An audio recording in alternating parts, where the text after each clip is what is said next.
Bonjour et bienvenue dans l'émission Parole de femmes. Nous sommes dans notre dernière émission sur la paix dans les conflits et dans les disputes. Nous sommes toujours avec Christine. Bonjour Christine. Bonjour Annabelle, bonjour Mathilde. Bonjour Christine. C'est un plaisir d'être avec vous. Eh bien nous aussi c'est un plaisir partagé et aujourd'hui on va parler de la paix dans les disputes.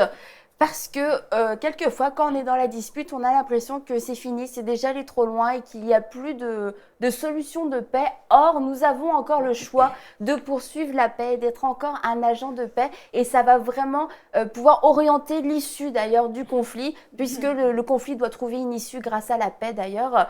Et particulièrement quand nous sommes les initiateurs du conflit. Oui, Annabelle, effectivement, on doit toujours être dans une posture de recherche de paix. Et lorsque nous sommes des initiateurs du conflit, on doit vraiment prendre le temps d'évaluer qu'est-ce qui nous a poussé à entrer dans un tel conflit. Donc, on doit évaluer, est-ce que c'était déjà raisonnable que je commence à me disputer avec la personne qui était en face? Est-ce que ma dispute est due au fait que j'ai manqué d'amour, j'ai peut-être manqué de tact, j'ai manqué d'humilité? C'est peut-être dû aussi au fait tout simplement que on n'a pas su se soumettre à cet instant précis à la personne qui était en face de nous. Il y a autant de raisons qui peuvent découler, mais c'est vraiment bien, lorsqu'on se retrouve face à un conflit, de prendre ce temps-là pour se dire qu'est-ce qui s'est vraiment passé, qu'est-ce qui a fait en sorte que moi, je puisse m'emporter de la sorte. Et une fois qu'on a identifié les raisons du conflit, on doit maintenant pouvoir apporter mettre d'une autre pour que le conflit se résolve tout simplement. Donc, pour y arriver, moi j'ai quelques petites solutions à vous proposer, mesdames. Lorsqu'on est à l'origine du conflit, on doit toujours rechercher aussi la réconciliation. Parce que, comme on le sait, la Bible nous dit d'être en paix avec tous les hommes dans la mesure où cela dépend de nous.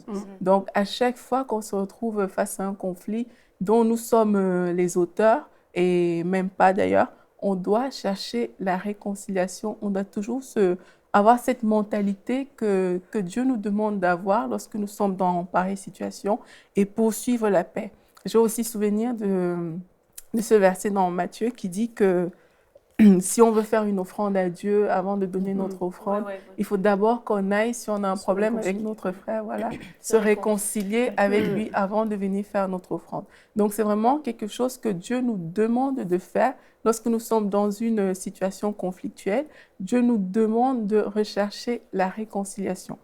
Maintenant, bien sûr, on sait tous que le pardon est une clé indispensable pour la vie de tous les jours. La Bible nous demande aussi de nous pardonner les uns les autres. Donc, dès qu'on est dans ce type de situation, peu importe, nous sommes peut-être énervés parce qu'on nous avait fait quelque chose, parce que oui, parfois, il y a des trucs qui ne passent pas très bien, il y a des tics, des choses qu'on fait, que des gens peuvent faire qui nous énervent.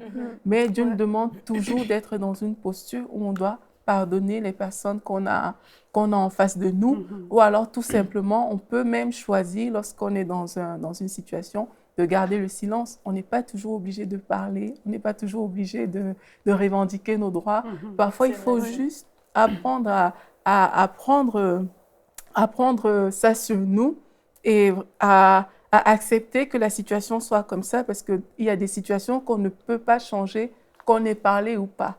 La Bible nous dit dans Proverbe 29, au verset 9, « Si un homme sage est en procès avec un fou, il aura beau se fâcher ou rire, la paix n'aura jamais lieu. » Ça veut dire qu'il y a des situations où on a beau parler, on a beau se plaindre, on a beau se fâcher, on a beau rire, mais cette situation ne va pas, la personne avec qui on est en face ne va pas forcément être un instrument de paix.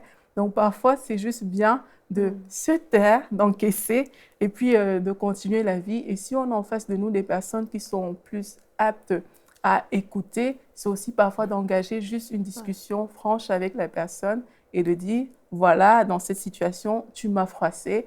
Et voilà, engager un débat dans lequel on cherche bien sûr une voie de réconciliation. Et la Bible nous dit que l'amour soit sans hypocrisie. Et ça doit être notre motif quand on va parler, parce que comme tu dis, quelquefois, ça ne sert à rien de parler. Et parce que quelquefois, oui, en effet, la personne en face de nous n'est pas ouverte au dialogue, mais quelquefois, parce qu'on a aussi des mauvaises motivations pour parler, on veut se faire justice et que l'amour soit sans hypocrisie. D'accord, je vais parler, mais je vais m'assurer que mes motivations soient bonnes, parce que je cherche la réconciliation, parce que je cherche la paix, et je crois que c'est la bonne chose à faire, et non pas parce que je veux parler et faire connaître absolument mon point de vue. Et quand on a cette bonne base, on peut, oui, en effet, engager une conversation franche avec la personne. C'est vrai. Je crois que c'est important, effectivement, d'être franc, d'être honnête, mais de rester plein d'amour et de compassion. Vraiment et la Bible nous dit aussi dans Colossiens 3,12, « En tant qu'être choisi par Dieu, saint et bien-aimé, revêtez-vous de sentiments, de compassion, de bonté, d'humilité, de douceur, de patience. Supportez-vous les uns les autres. » Et si Jésus nous demande de nous supporter, c'est vraiment que nous sommes insupportables. Non, c'est vrai. S'il nous demande de nous aimer les uns les autres, c'est qu'on n'est pas toujours aimable. Et je crois qu'il faut laisser le Saint-Esprit venir nous aider dans ces relations et savoir que des conflits, on aimerait les éviter, mais il y en aura. Et notre attitude dans les conflits, c'est vraiment d'apaiser les choses. Nous sommes des porteurs de paix, de nouveau, et le Seigneur nous demande de nous supporter, de nous pardonner. Si quelqu'un a une raison de se plaindre d'un autre, pardonnez-vous réciproquement. Ça doit être comme un vêtement que l'on met, un vêtement de pardon. Et c'est plus facile de choisir de se revêtir le matin avant que l'offense arrive, que de décider ce jour-là, ah mais on m'a fait une offense, je vais pardonner. Mais si on se revêt de ce vêtement de Christ, et je vais dire qu'on pardonne presque avant que l'offense vienne, ça va être beaucoup plus facile. Et on va pouvoir de nouveau transmettre l'amour de Christ et ne pas permettre justement que la dispute aille plus loin. Je ne sais plus le verset qui dit « faute de disputeurs », la dispute s'éteint. C'est de ne pas être facilement offensable. C'est de ne pas être facilement offensable, exactement. Pour y arriver. C'est un choix. C'est un choix de dire, OK, c'est ce que tu penses, mais je ne veux pas me laisser atteindre. Je veux choisir de croire ce que Dieu dit de moi. Si toi, c'est ce que tu penses de moi, ben, si j'ai des choses à changer dans ma vie, je veux le faire. Il faut aussi reconnaître. Parfois, on reçoit une offense, mais parfois, ça vient de la vérité. On dit quelquefois, il n'y a que la vérité qui blesse. Mais il faut apprendre à reconnaître peut-être les défauts que l'on a ou nos propres offenses vis-à-vis des autres. Je crois que personne ne traverse la vie sans offenser quelqu'un autour de lui. On a des paroles, plus on parle et plus on risque d'offenser quelqu'un. Quelquefois, on offense même en se taisant. Donc... Ton silence est offensant. C'est vrai. C'est vrai, si quelqu'un est susceptible et que tu ne lui réponds pas, il va dire... Qu'est-ce qu'il me veut? Pourquoi elle m'en veut? Exactement. Donc, essayons d'avoir des paroles qui vont apaiser les choses. Bon, comme tu dis, certains ne sont pas apaisables, mais ça, c'est plus notre responsabilité. C'est autant que cela dépend de vous. Soyez en paix avec tous les hommes. Parfois, on a fait ce qu'il fallait, mais les personnes ne veulent pas. Donc là, veillons quand même à garder à ce moment-là notre cœur en paix, en disant, Seigneur, moi, j'ai fait ce que je pouvais, maintenant, tu t'occupes de la personne, on veut bénir les personnes. Ayons dans nos cœurs et dans nos bouches quand même toujours des paroles de bénédiction. Et une chose qui est très importante, veillons à ne pas répercuter avec notre bouche une dispute chez les autres. Comprenez, je me suis disputée avec quelqu'un, j'ai eu un argument, je ne vais pas aller le raconter à d'autres personnes. Sinon, ça va enflammer toute une communauté quelque part. Et ça, c'est vraiment pas juste. Ce qui arrive souvent, c'est que les gens à qui on le raconte vont prendre l'offense des autres, vont prendre notre offense ou l'offense de quelqu'un d'autre, se l'approprier et répandre l'offense. Et ça, c'est... Et ça particulièrement parce que là on parlait des disputes pour lesquelles on est responsable plus ou moins. C'est nous qui avons commencé la dispute, mais je pense qu'on a plutôt tendance à parler d'une dispute si on se sent victime de la dispute. Parce que là, on va se sentir comme nous, offensés, comme ayant vécu une injustice. Et c'est là qu'on peut avoir la tentation de plus parler pour plaider sa cause à droite et à gauche. Ça c'est juste, oui. Et souvent, si je reprends maintenant, puisqu'on était si nous provoquons la dispute, comme tu disais tout à l'heure, les motivations. Parfois, on se dispute, chez nous, on dit sur des queues de cerises. Ah bon? Sur quelque chose qui n'a pas vraiment d'importance. Oui. Et puis, je sais pas, on n'est pas bien ce jour-là, et puis on monte tout en épingle, ça prend des proportions immenses, alors que ça n'a aucun sens. Ça arrive dans les couples. Ça, généralement, avec les personnes qu'on aime, c'est un petit truc qui... tu m'as dit ça, tu m'as fait ça, ou tu ne l'as pas fait, ou je t'ai demandé. C'est des implicites. Et ça monte, c'est idiot quelque part. Oui. Mais ça peut parfois aller très loin si on ne s'arrête pas tout de suite. Et ce qu'on a constaté, c'est que celui qui sème la discorde, entre autres, et qui se sert de ces petits mots-là, c'est le diable qui en profite aussi pour venir nous détruire l'un l'autre. Parce que dans une dispute, on dit des tas de choses qu'on ne pense même pas. Ça commence avec quelque chose de petit, et puis ça prend des proportions et on ne pense plus et on blesse encore plus. Et le plus vite on se rend compte de ces choses, le plus vite il faut vraiment se réconcilier, se demander pardon et puis ensemble dire non, on refuse cet esprit de dispute dans le nom de Jésus. Parce que là, le diable, il a le beau rôle pour essayer d'envenimer les choses et nous monter les uns contre les autres. C'est vrai dans les familles, c'est vrai dans l'Église. Où parfois, il y a des discordes dans l'Église qui ont leur origine sur quelque chose qui n'a vraiment pas de valeur, qui n'a pas de sens. Et il suffit simplement selon la parole de Dieu, vraiment de pouvoir choisir de vivre dans la paix et de se réconcilier et de se demander pardon ou au moins de s'expliquer. Parce que combien de fois il n'y a pas des disputes, je veux dire, qui sont sur des intentions. On suppose, il n'y a rien eu, mais on suppose une intention chez l'autre et on monte tout un scénario là-dessus.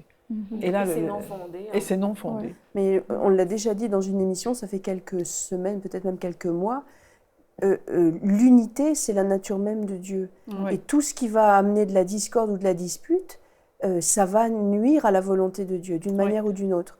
Et c'est pas être un super chrétien que d'éviter les disputes ou de vouloir être un instrument de paix dans une discorde. Parce que quelquefois, dans les églises, on est comme indulgent envers soi en disant « oui, mais avec ce qu'il m'a fait, quand même, je sais, je suis en droit d'eux ». Mais quand on se positionne comme ça, on a une attitude qui est charnelle et très humaine. Mais quand on considère que Dieu est unité, il est un, et il veut qu'on soit un entre nous et qu'on soit un avec lui, parce que l'œuvre de Dieu ne peut pas prospérer sur autre chose que l'unité. On va tout faire et notre motivation va être de plaire à Dieu et de favoriser l'œuvre de Dieu, non pas d'être un super chrétien qui n'a pas de dispute. Il faut qu'on élève le débat, et notre motivation, elle va être dans le fait qu'il faut qu'on défende à tout prix l'œuvre de Dieu. Et l'œuvre de Dieu, au-delà de nous, il faut qu'on prenne un pas de recul et qu'on voit on dit en anglais broad picture, là, qu'on voit vraiment tout le tableau, là. Qu'on prenne un pas de recul et qu'on décolle le nez de notre petit conflit, de notre petite offense ou de notre grosse offense parfois. On décolle un pied, on recule un pied, on décolle le nez et on se dit bon voilà, à qui profite le crime, c'est l'ennemi qui essaye de diviser parce que derrière il y avait la volonté de Dieu de faire ça ou ça. Et là, je vois clairement que l'ennemi essaye de mettre un coin pour freiner l'œuvre de Dieu, mettre un empêchement à la volonté de Dieu de s'accomplir. Donc, il faut se montrer intelligent et puis toujours garder à l'esprit que Dieu ne peut faire prospérer son œuvre que dans l'unité. C'est vrai de prendre un pas de recul, c'est bon, et puis de se dire, c'est pas juste ma vie, parce que si on prend un pas de recul, on va aussi voir la vue d'ensemble de l'Église, et puis un conflit, ça fait que tous les membres du corps de Christ ont un conflit, vivent dans un conflit, vivent dans une discorde et dans une division, et ma vie plus ta vie plus sa vie, ça fait qu'ensemble, on est un corps qui est affaibli parce que on est tous en train de se laisser écraser par un conflit, et que tous on cherche notre justice plutôt que de rechercher la paix, à la fois pour notre vie, mais aussi pour le corps de Christ en général, pour que l'œuvre de Dieu puisse prospérer, se fortifier, et qu'on puisse gagner des âmes, qu'on puisse répondre à notre vraie mission. Parce que notre mission, c'est d'être des ambassadeurs, mais c'est pas notre mission ultime sur la terre, c'est pas de régler nos petits conflits. C'est que malgré ces conflits-là, on puisse quand même, on continue à marcher avec le Seigneur et à gagner des âmes, parce que c'est là notre vraie mission. Et je vois pardon, Cassie, est-ce que je peux juste rajouter une petite chose? C'est que souvent, on va on va bloquer l'Esprit de Dieu. Hein. Alors moi, j'entends des gens qui prient, qui passent des heures à genoux ou les mains au ciel pour prier que Dieu déverse son esprit, mais qui se complaisent dans les disputes, qui ont toutes sortes de disputes avec toutes sortes de monde. Dire c'est complètement incompatible. Donc c'est pas la peine en tant qu'Église ou en tant qu'individu de passer du temps à prier pour une effusion de l'esprit, parce que l'esprit ne pourra pas se répandre s'il y a des disputes et des discordes. Donc on commence déjà par régler nos conflits, puis après l'esprit pourra se répandre. Mais si on reprend l'image du corps, nous sommes un corps, mais quand les cellules commencent à se battre les unes contre les autres, ça fait un cancer. Exactement. C'est une très bonne image. Bien dit, ça. Et le cancer, on connaît les conséquences. Donc, il faut vraiment arrêter ça le plus vite possible. Hein. C'est ce que tu disais, ça c'est vraiment important de se souvenir de qui nous sommes, le fait que nous sommes membres les uns des autres. Et je sais qu'il y en a qui ont quitté les églises à cause de conflits, mais ce n'est pas la solution. La solution, c'est vraiment qu'on puisse se supporter les uns les autres et qu'on puisse exercer les uns envers les autres tout ce que Jésus a dit ici. Hein, qu'on puisse s'aimer, se supporter, s'encourager. Et Jésus a supporté beaucoup de choses contre lui. On ne peut pas dire que Jésus, tout le monde lui a toujours dit « Oh, tu es beau, tu es gentil, tu es bien ». Chaque fois qu'il faisait un miracle, on le traitait de Belzébul ou des choses comme ça. Des offenses, il en a reçu. S'il avait voulu arrêter en disant « il ne mérite pas que je les aide », quand il était sur la croix, il disait « Père, pardonne-leur, ils ne savent pas ce qu'ils font ». Oui, mais si on regarde bien, Christine, Jésus, pourquoi est-ce qu'il a supporté les offenses comme ça? Parce que s'il avait répondu aux offenses en se braquant, en se révoltant ou en se rebiffant, l'œuvre de Dieu n'aurait pas pu s'accomplir parce qu'il fallait qu'il aille à la croix. Exactement. Donc, là, on en a un exemple parfait que ça aurait empêché l'œuvre de la croix de s'accomplir ultimement. Donc, il ne fallait pas que Jésus réplique aux offenses en se rebiffant. Et il nous a montré le modèle. Et ce modèle-là, il n'est pas juste pour mettre une auréole au-dessus de notre tête, faire de nous des super chrétiens. C'est parce qu'il y a vraiment un plan de Dieu derrière tout ça.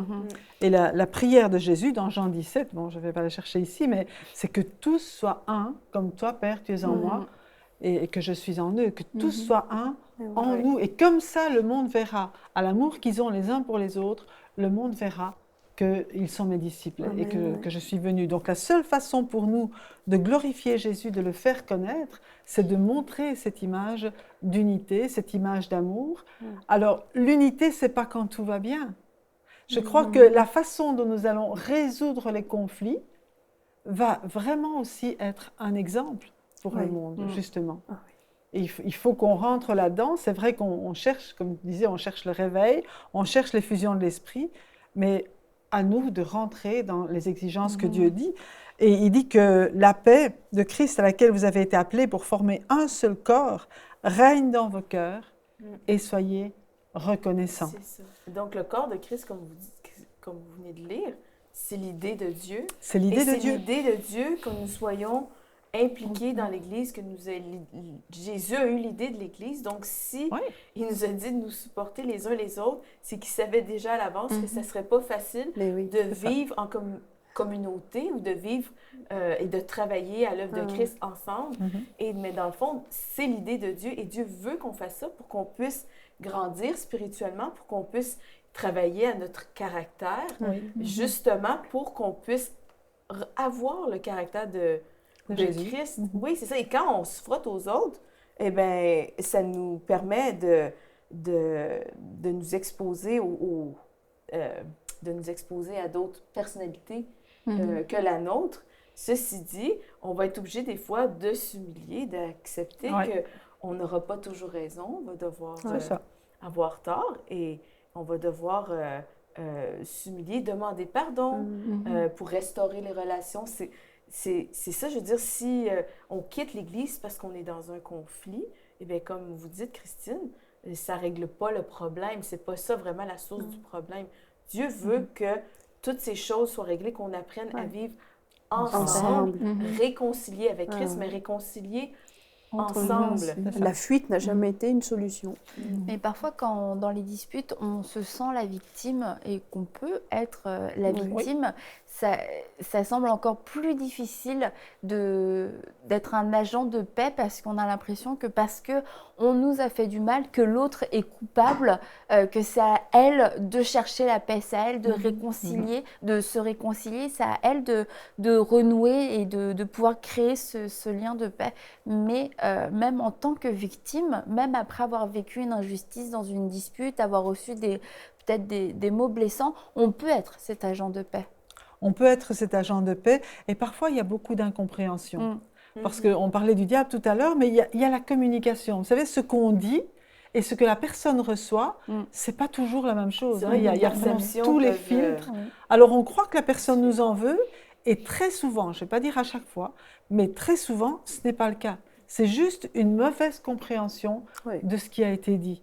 Et donc, c'est important même que la personne offensée aille trouver l'autre personne en disant « Voilà ce que j'ai reçu, est-ce que c'est vraiment ça que tu as voulu dire? Pourquoi tu m'en veux comme ça? Pourquoi tu m'as dit ça ?»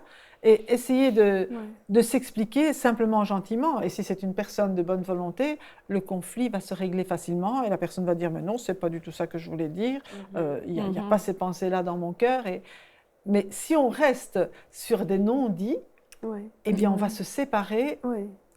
Et c'est ça, je pense même, qui empire la situation. Parce qu'à force de n'avoir pas parlé, si on avait parlé directement, peut-être, quand le problème s'est posé, c'est que ça n'allait pas engendrer tout un processus, on va dire ça comme ça. Mais à force de n'avoir pas parlé, dès que la personne, la prochaine fois, va dire quelque chose, du coup, on aura tendance à mal interpréter. Parce que ça va nous rattacher à un problème. Et je pense aussi que ça prend beaucoup de maturité d'être victime d'un conflit et de se lever vraiment pour rechercher la paix. Je pense qu'il faut vraiment être mature parce que c'est pas parfois facile de prendre sur nous lorsqu'on subit des insultes en pleine figure. C'est vraiment pas simple. Et faire cette étape-là, c'est vraiment prendre de la hauteur. C'est de considérer les intérêts de Dieu avant nos propres intérêts. Et c'est vrai, nous, on dit ça là comme ça en quelques phrases, ça a l'air comme évident. Mais dans le feu de l'action, c'est autre chose. C'est ça, quand nous-mêmes, on a été blessés. Oh, l'œuvre de Dieu au complet, écoute, déjà ma pauvre vie à moi, ça va suffire. Mais c'est ce qui va nous guérir aussi, c'est de pouvoir voir la vue d'ensemble et de prendre du recul à notre propre existence, mais expérience. Mais c'est clair, comme tu le dis, ça demande de la maturité de vouloir faire ce choix-là, de dire, Seigneur, je vais considérer tes intérêts et puis je vais aller voir cette personne, je vais lui parler, je vais devoir passer par-dessus beaucoup de choses, mais je vais le faire. Et puis, quelquefois, en plus, comme vous dites, Christine, il n'y a rien derrière tout ça. C'est comme on s'était construit. Et puis, juste, tu donnes un petit coup, puis plouf, il n'y avait que de l'air, il n'y avait pas. C'était pas, il n'y avait pas de lourdes accusations, il n'y avait pas tout ça. Et le fait d'avoir cette démarche de paix va permettre de pouvoir couper court à des conflits qui n'étaient pas si extraordinaires que ça, mais qu'on a laissé germer et qu'on a laissé aussi grandir. On a laissé le diable jouer avec nos pensées et nous faire croire ci et ça. Et oui, ça demande, ceci dit, de la maturité, mais je crois qu'on est tous appelés à grandir. Et puis si aujourd'hui, il y a des gens, vous nous écoutez, vous dites, moi je ne suis pas vraiment comme ça, eh bien je crois que vous allez grandir, prendre vos responsabilités par rapport à la parole de Dieu, et puis compter sur la grâce de Dieu pour pouvoir faire ces bonnes choses, parce que nous, on vous le dit, je vous le dis franchement, c'est qu'on grandit aussi, on apprend aussi, c'est vrai, on dit des grandes choses comme ça, mais il faut... on le sait, on a conscience que c'est un travail. Et puis Jésus est venu aussi pour guérir les cœurs brisés. Donc il y a parfois des conflits qui brisent les cœurs. Mais laissons-nous aussi guérir par le Seigneur, sachant que si on lui apporte tous les morceaux qui ont été parfois cassés parce que des paroles ou autre chose, ça peut vraiment briser un cœur. Mais laissons-le nous guérir pour qu'on puisse être capable aussi d'être réconciliés. Il faut parfois laisser un peu de temps, mais venir aussi devant le Seigneur pour que lui-même nous réconcilie, pour que lui-même nous aide dans toutes ces circonstances-là. Et ce qu'on constate aussi, c'est que les personnes qui blessent sont souvent des personnes qui ont été blessées et qui ont besoin de guérison. Donc, je pense qu'en tant que personne plus mature, on va dire, on peut considérer ces personnes qui peut-être nous ont blessés, mais aller voir, mais qu'est-ce qui l'a poussé à dire ça? Cette personne a besoin d'une relation et vraiment d'être guérie par le Seigneur au plus profond d'elle-même, parce que c'est peut-être sa façon à elle de se défendre ou Je crois vraiment que c'est de s'affirmer. Ce que vous dites, Christine, parce que, on se le cachera pas, je crois vraiment dans les églises, c'est rempli de personnes qui sont souvent dans des conflits, qui sont souvent les victimes. Il y a des gens qui sont vraiment légitimement victimes de conflits malgré eux, mais je crois qu'il y a beaucoup de personnes qui causent des conflits à cause justement d'un mal-être intérieur, à cause de blessures. Et comme vous avez dit si bien, ceux qui sont blessés blessent. Et vraiment, vous avez dit quelque chose de vraiment important, que ces gens-là doivent se laisser guérir par Dieu. Et je pense vraiment que la paix de Dieu va les envahir. Et si tout le monde peut vivre en paix avec Dieu, avec eux-mêmes, ils vont être en paix avec tout le monde. Et dans nos églises et dans le monde, il va y avoir juste et plus. Et si jamais l'offense a été féroce et qu'on est légitimement très blessé, il ne faut jamais perdre de vue que c'est Dieu qui nous justifiera d'une manière ou d'une autre. Et donc, ce n'est pas notre combat. Après, ce n'est pas notre combat. On va s'occuper d'être restauré auprès de Dieu, mais pas de se venger, ni de chercher à se justifier en allant chercher toutes sortes d'appuis. C'est de toute façon. C'est ça. Et ne rendez pas le mal pour le mal, parce qu'on va se faire du mal à nous-mêmes. Puis même si on ne va pas jusqu'à se venger, ne serait-ce que d'essayer de chercher de l'appui autour de nous pour se faire justifier, eh bien, regarde, occupe-toi de te restaurer auprès de Dieu, puis le Seigneur te justifiera en temps voulu. Et une chose très importante dans la restauration, c'est de bénir les personnes. C'est vraiment de ne pas maudire, même ceux qui nous ont fait du mal, mais de continuer à les bénir, de continuer à dire du bien et à chercher leur bien et à prier pour ces personnes.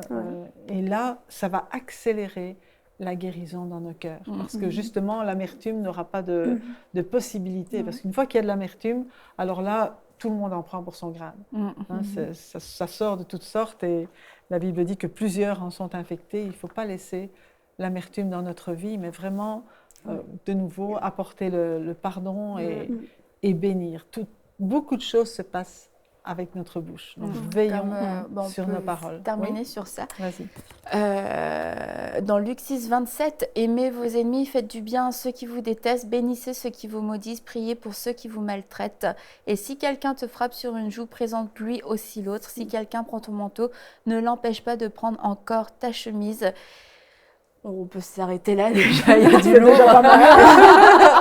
Donc on va vous laisser sur ça.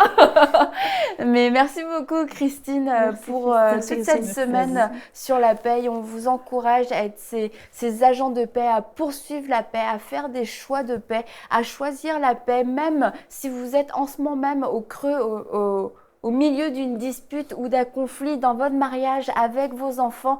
N'essayez plus de vous justifier, n'essayez plus de trouver un appui humain ici et là. Juste mettez-vous devant Dieu et acceptez de vous humilier et aussi de vous humilier devant les gens et de demander pardon pour votre part de responsabilité. Peut-être juste votre part de responsabilité, c'est de ne pas avoir encore pardonné et d'être cet agent de paix et j'ai à cœur de vous le dire, dans votre famille. Il y en a, je pense, c'est la dispute chez vous, avec votre mari, avec votre femme, avec vos enfants. Vous pouvez aujourd'hui décider que cet esprit de dispute quitte votre maison simplement parce que vous serez la personne qui va s'humilier devant Dieu, la personne qui va plier le genou et la personne qui va aller demander pardon, la personne qui va bénir, la personne qui va prier, la personne qui va faire preuve de maturité. Et ça fera toute une différence dans votre maison et ce sera une maison de paix. Et Jésus a dit, je vous donne ma paix, une paix que le monde ne connaît pas. Et cette paix est disponible pour votre maison aujourd'hui et pour votre famille. Et on vous dit à bientôt pour une prochaine émission de Paroles de Femmes. Envoyez-nous votre témoignage à paroledefemmes@enseigne-moi.com. Cette émission est rendue possible grâce au précieux soutien des partenaires d'Enseigne-moi Canal International. Retrouvez tous nos programmes sur enseigne-moi.com.